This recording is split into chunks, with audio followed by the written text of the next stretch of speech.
আসসালামু আলাইকুম প্রিয় শিক্ষার্থী বন্ধুরা। আজকে আমার এই ভিডিওটি আপনারা যারা দেশ এবং বিদেশ থেকে বা বিভিন্ন জায়গা থেকে দেখতেছেন তাদেরকে জানাই অসংখ্য ধন্যবাদ এবং আশিক কম্পিউটার অ্যান্ড হার্ডওয়্যার ল্যাবের পক্ষ থেকে সবাইকে অবিরাম ভালোবাসা। আজকে আমরা দেখাবো আপনারা কিভাবে ডেস্কটপ যে গেমিং মাদারবোর্ডগুলো আছে লেটেস্ট মডেলের, তো এই গেমিং মাদারবোর্ড আসলেই নষ্ট হয়ে গেলে বা বিভিন্ন ধরনের প্রবলেম হয়ে গেলে এগুলো সচরাচর আর মেরামত করা যায় না বা ঠিক করা যায় না। তো আজকে আমরা দেখাবো আপনারা কিভাবে স্টেপ বাই স্টেপ আপনারা গেমিং মাদারবোর্ডের যে প্রবলেমগুলো আছে এগুলো কিভাবে রিপেয়ার করবেন। আমরা একটি ফুল ট্রাবল শুটিং দিব, তাহলে যাদের কম্পিউটার দোকান আছে বা যারা কম্পিউটার কাজ শিখতেছেন বা যারা কম্পিউটার বিষয়ে বিভিন্ন কিছু জানতে চান, আশা করি আজকে আপনারা অনেক কিছু জানতে পারবেন এবং বুঝতে পারবেন যদি আমাদের এই ভিডিওটি আজকে মনোযোগ দিয়ে দেখেন।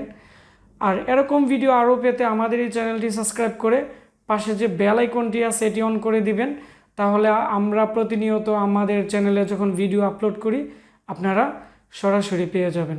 তো বন্ধুরা, কথা না বাড়িয়ে আমরা এখন কাজে চলে যাচ্ছি।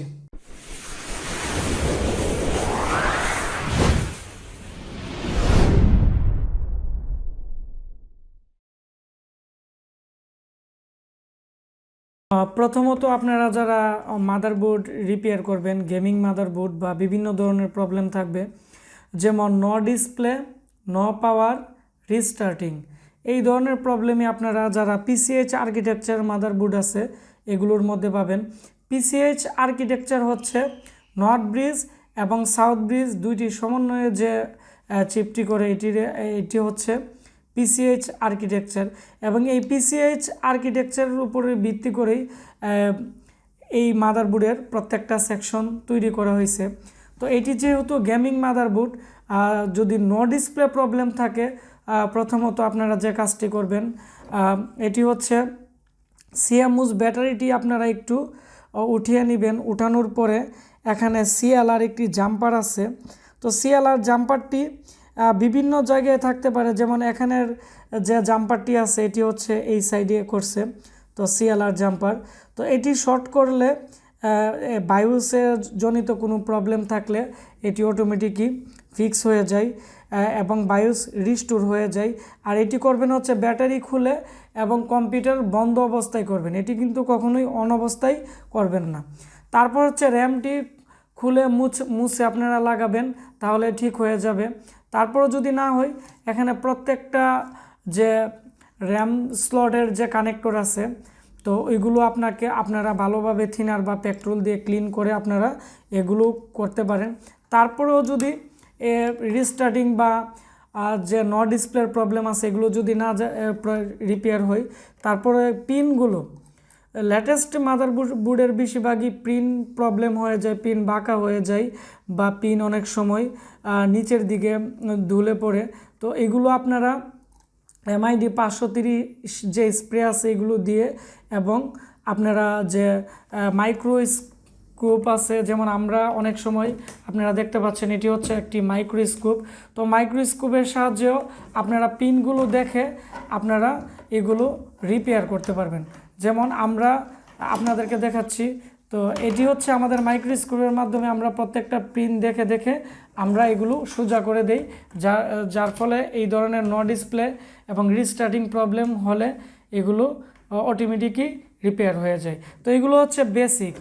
তারপর হচ্ছে তারপরও যদি কোনোভাবে না হয় তো নো পাওয়ারের ক্ষেত্রে আমরা এখন স্টেপ বাই স্টেপ বলে দিব। আপনারা পাওয়ার সাপ্লাইয়ের প্রত্যেকটা কানেক্টর লাগিয়ে পাওয়ার দিবেন।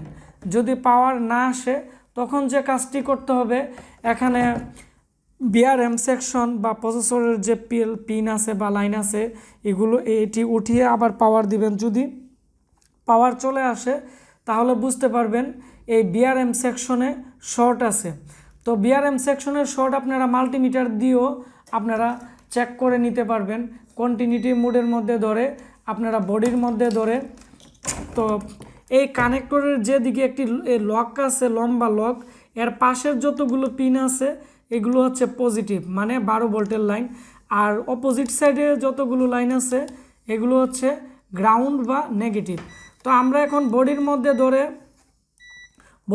ধরে এখন এই যে পজিটিভ প্রান্তগুলোর মধ্যে ধরার পরে যদি বিপ করতো বা এখানে মাল্টিমিটারে শর্ট ভ্যালু শো করে, তাহলে আপনারা বুঝতে পারবেন এই বিআরএম সেকশন শর্ট আছে এবং এটি লাগানো অবস্থায় কখনো মাদারবোর্ড অন হবে না। তো এটি যদি আপনারা রিপেয়ার করেন, বিআরএম সেকশন কিভাবে শর্ট ভাঙবেন আমরা শর্টকাটে বলে দিই। এটি হচ্ছে বিআরএম সেকশনে নাম্বার 1-এ 12 ভোল্ট ফিল্টার করার জন্য এখানে অনেকগুলো ক্যাপাসিটার দেওয়া আছে 12 ভোল্টের। তো এইগুলো শর্ট থাকতে পারে। নাম্বার 2-র মধ্যে এখানে যতগুলো কয়েল আছে প্রত্যেকটা কয়েল বা ইন্ডাক্টরের সাথে একটা করে মেইন মুসফেট দেওয়া আছে। এই মেইন মুসফেটগুলো আপনারা টেস্টিং করে নেবেন। তারপর হচ্ছে নাম্বার 3-তে মেইন মুসফেটের সোর্স থেকে এখানে প্রত্যেকটা মেইন মুসফেটের সাথে একটা বা দুইটা করে সাপোর্টিং মুসফেট আছে এবং কোয়েলে লাইন চলে গেছে এবং কোয়েল থেকে আবার এই ছোটো ক্যাপাসিটারগুলোর মধ্যে ফিল্টার করার জন্য লাইন আছে। তো সাপোর্টিং মুসফেটগুলা আপনারা ভালোভাবে চেক করে নেবেন এবং সাপোর্টিং মুসফেটগুলো যদি ভালো থাকে তাহলে এখানে যতগুলো ছোট ক্যাপাসিটার আছে এগুলো চেক করে নেবেন। এগুলো যদি ভালো থাকে তাহলে এখানে ছোটো ছোটো সিরামিক ক্যাপাসিটার এবং আইসি আছে এবং বিআরএম চিপ আছে। তো এগুলো আপনারা স্টেপ বাই স্টেপ যদি আপনারা চেকিং করতে পারেন, আপনারা যে কোনো ধরনের গেমিং মাদারবোর্ডের বিআরএম সেকশন আপনারা রিপেয়ার করতে পারবেন এবং শর্ট ব্যাঙ্গে আপনারা পাওয়ারজনিত প্রবলেম সলভ করতে পারবেন। তারপর হচ্ছে আপনারা যে কাজটি করতে হবে, এই ATX কানেক্টর থেকে আপনারা 9 নাম্বার পিনে হচ্ছে SB 5 ভোল্টেজ 1 2 3 4 5 6 7 8 9 এই 9 নাম্বার পিনের মধ্যে ধরে আপনারা দেখতে হবে একটি জিনিয়ার রেগুলেটরের মাধ্যমে এখানে 3.3 ভোল্ট ডিভাইড হয়ে যায় এবং 5 ভোল্ট তার 1 নাম্বার পিনে থাকে এবং তার অপোজিট নাম্বার পিনে 2.0 ভোল্ট থাকে। এখানে 3.3 ভোল্ট তৈরি হয়ে বায়োস, তারপর হচ্ছে বিভিন্ন ধরনের, এক কথায় হচ্ছে অলওয়েজ যে ভোল্টেজ আছে যেমন SIUর বিসিসি সাপ্লাই, তারপর হচ্ছে প্রত্যেকটা চিপের যে বিসিসি সাপ্লাই আছে এর মধ্যে এখান থেকে জিনিয়ার রেগুলেটর যে আছে ওইখান থেকে ওই সব আইসির মধ্যে চলে যায়।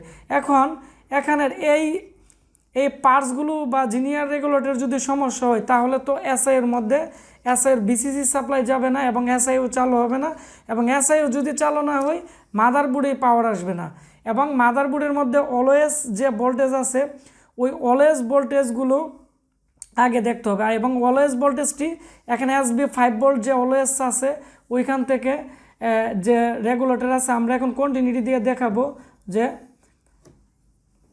কোন পিনের মধ্যে মূলত পাওয়া যায়। তো মাল্টিমিটার অফ হয়ে গেছে, আবার অন করতেছি। হ্যাঁ, তো এখন আমরা দেখব, আপনারা দেখতে পাচ্ছেন এই যে দেখতে পাচ্ছেন জিনিয়ার যে রেগুলেটর একটি মুসপেক টাইপের, এখানে SB 5 ভোল্ট সরাসরি এখানে চলে গেছে। এখান থেকে ভোল্টেজ ডিভাইড হয়ে বিভিন্ন জায়গায় যত জায়গায় অলওয়েজ ভোল্টেজ দরকার ওই জায়গায় চলে গেছে। এখন এই মুসপেকটি আপনারা মাল্টিমিটারের কন্টিনিউটি এখানে SBর মধ্যে ধরে আপনারা বের করবেন। আর বেশিরভাগ ক্ষেত্রেই এই পাশে একটি জিনিয়ার রেগুলেটর করে থাকে 3 পিনের। তো এটিও আপনারা SB 5 ভোল্টের মধ্যে কন্টিনিউটি ধরে আপনারা এটি বের করবেন। এটি যদি শর্ট হয়ে যায় অনেক সময় মাদারবোর্ড পাওয়ার আসে না, ঠিক আছে। তো এটিও যদি অনেক সময় আপনারা খুঁজে না পান, অনেক সময় আমাকে অনেকে প্রশ্ন করেন, তো তাদের জন্য হচ্ছে আপনারা মাদারবোর্ড প্রত্যেকটা কানেকশন দিয়ে এখানে যে ফ্রন্ট প্যানেল আছে DC 20 ভোল্টে রেখে আপনারা দেখবেন যে এখানে মাদারবোর্ড 3.3 ভোল্টেজ আসে কিনা পাওয়ার বাটনে। যদি 3.3 ভোল্ট আসে তাহলে আপনারা বুঝতে পারবেন অলওয়েজ ভোল্টেজ সেকশন ওকে আছে। তারপরে হচ্ছে এখানে আপনারা এই যে 3.3 ভোল্টেজ আছে এটি ড্রপ দেয় কিনা দেখবেন, মানে জিরো হয় কিনা। জিরো হলে বুঝতে পারবেন যে SIও ভালো আছে। এটি হচ্ছে নো পাওয়ারের ক্ষেত্রে আপনারা এইভাবে স্টেপ বাই স্টেপ চেক করবেন। তারপরও যদি কাজ না করে এখানে ফ্রন্ট প্যানেল থেকে কন্টিনিউটি মোডে দেখবেন আপনারা কোন ট্রানজিস্টরে বিপ করে ওই ট্রানজিস্টর বের করে আপনারা দেখতে পারেন যে এদিকে আশেপাশে ট্রানজিস্টর শর্ট আছে কিনা এবং SIও প্রপারলি কাজ করতেছে কিনা এবং প্রসেসরের পিন কোথাও শর্ট আছে কিনা। তো এগুলো প্রবলেম থাকলে কখনো পাওয়ার আসবে না। আর এক কথা হচ্ছে গেমিং মাদারবোর্ডের ক্ষেত্রে বিভিন্ন ধরনের অনেক সময় ডুয়েল মুসফেট করে থাকে 8 পিনের বা বিভিন্ন ধরনের কম্পোনেন্ট করে থাকে, এগুলো অনেক সময় শর্ট হয়ে যায়। তো কোনো সময় যদি শর্ট হয়ে যায়, অনেক সময় পাওয়ার দেওয়ার পরে ডিবাগার কার্ডে যদি একটু লাইটটি অন হয়ে আবার অফ হয়ে যায়, হালকা অফ হয়ে যদি মাদারবোর্ড বন্ধ হয়ে যায়, তাহলে আপনারা বুঝতে পারবেন সাসপেন্ড ভোল্টেজ, মানে মাদারবোর্ডের যে সাসপেন্ড ভোল্টেজ আছে, যেমন র্যাম সেকশন, বিআরএম সেকশন, তারপর হচ্ছে বিভিন্ন সেকশন যেগুলো পাওয়ার বাটনের পরে যে জায়গাগুলোর মধ্যে ভোল্টেজ যায়, ওই জায়গায় যদি কোনো পরিমাণ শর্ট থাকে, তাহলে কিন্তু মাদারবোর্ড একটু পাওয়ার এসে যে জায়গায় দেখবে গিয়ে যে শর্ট আছে, তখন বন্ধ হয়ে যায় মাদারবোর্ড। তো ওই শর্টগুলো আপনারা বের করতে পারলে আপনারা 100% যে কোনো নো পাওয়ার মাদারবোর্ড আপনারা রিপেয়ার করতে পারবেন। আর মাদারবোর্ডের মধ্যে যে কোনো জায়গায় যদি ডাইরেক্ট শর্ট থাকে, তাহলে পাওয়ার সাপ্লাই অটোমেটিকই অন হবে না, কারণ আমাদের ডেস্কটপ কম্পিউটারের যে পাওয়ার সাপ্লাই এটি হচ্ছে এসএমপিএস পাওয়ার সাপ্লাই, মানে এটি হচ্ছে একটি সুইচিং পাওয়ার সাপ্লাই। তার প্রত্যেকটা ওয়্যার কোনো জায়গায় যদি একটু শর্ট থাকে, তাহলে পাওয়ার সাপ্লাইটি অটোমেটিক বন্ধ থাকে, এটি অন হয় না। হয়তো এটি হার্ড ডিস্ক বা যে কোনো জায়গার মধ্যেই যদি শর্ট থাকে, তাহলে ওই জায়গার মধ্যেও এটি মানে কাজ করবে না এবং পাওয়ার সাপ্লাই অন হবে না। এই বিষয়টা আপনার অবশ্যই খেয়াল রাখতে হবে। তারপর হচ্ছে নো ডিসপ্লে। আসলে নো ডিসপ্লে র্যাম সেকশন, তারপর হচ্ছে বিআরএম সেকশন, তারপর হচ্ছে বায়োস, তারপর হচ্ছে প্রসেসর পিন এবং ল্যান আইসি যদি শর্ট থাকে, তাহলে অনেক সময় ক্লক সিগন্যাল ডিসেবল থাকে এবং যার কারণে অনেক সময় ডিসপ্লে আসে না। তো এই বিষয়গুলো আপনারা স্টেপ বাই স্টেপ চেক যদি করেন, আমি মনে করি আপনারা যে কোনো ধরনের নো ডিসপ্লেগুলো আপনারা রিপেয়ার করতে পারবেন। তারপরও যদি না হয়, এখানে যে পিসিএইচ আছে, পিসিএইচে আপনারা হালকা হিট দিতে পারেন, কারণ পিসিএইচে হালকা অনেক সময় শর্ট হয়ে গেলে ডিসপ্লে আসে না। হালকা হিট দিলে না হইলে আপনার এটি চেঞ্জ করলে বিজিএ মেশিন দিয়ে 100% নো ডিসপ্লে প্রবলেম ওকে হয়ে যাবে। তারপর হচ্ছে রিস্টার্টিং প্রবলেম। গেমিং যত মাদারবোর্ড আছে, গিগাবাইট, এমএসআই বা যত ধরনের গেমিং সিরিজগুলো আছে, এগুলো আমরা আমাদের লেভে আমরা গবেষণা করে যা দেখছি, এগুলো রিস্টার্টিং প্রবলেমই প্রায় 60% থাকে। কারণ প্রসেসরের পিনে প্রবলেম থাকলে, অথবা অনেক মাদারবোর্ডে প্রাইমারি এবং সেকেন্ডারি দুইটি এসআইইউ থাকে, একটি এসআইইউতে যদি কার্বন থাকে অথবা ময়লা থাকে বা কোনো এর আশেপাশে যে সিরামিক ক্যাপাসিটার বা ট্রানজিস্টর আছে, এগুলো যদি শর্ট হয়ে থাকে, তাহলে অনেক সময় রিস্টার্টিং প্রবলেম করে।